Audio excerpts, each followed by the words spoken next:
বানাবে লোটে মাছের পকোড়া। তাই ফার্স্টেই লোটে মাছ থেকে কাঁটাগুলো সব সুন্দর করে বের করে নিয়েছে, তারপর লবণ দিয়ে লোটে মাছ থেকে জলটা বের করে নিয়েছে। এখন দিবে কর্নফ্লাওয়ার,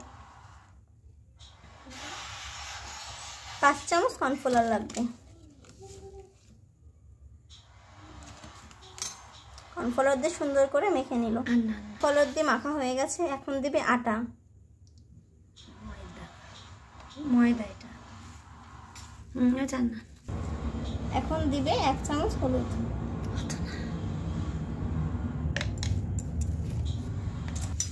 সুন্দর করে মেখে নিচ্ছে। এবার দিবে 1 চামচ আদা বাটা, 1 চামচ পেঁয়াজ বাটা, লঙ্কা বাটা দাও। সুন্দর করে মেখে নিচ্ছে, ততই পকোড়াটা টেস্ট হবে। এখন দিবে 1 চামচ লঙ্কা বাটা,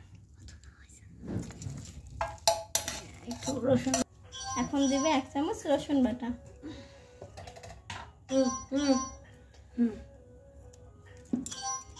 একটু দিচ্ছি গোলমরিচের গুঁড়ো,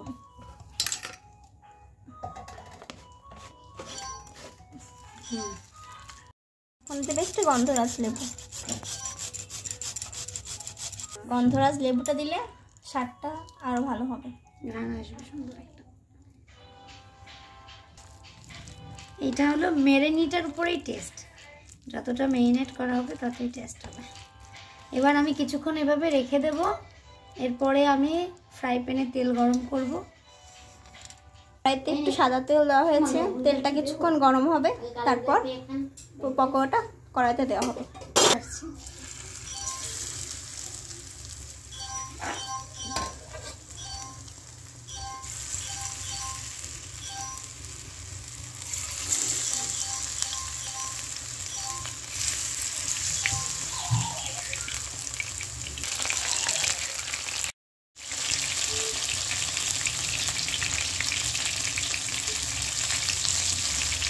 আমাদের লোটে মাছের পকোড়া রেডি।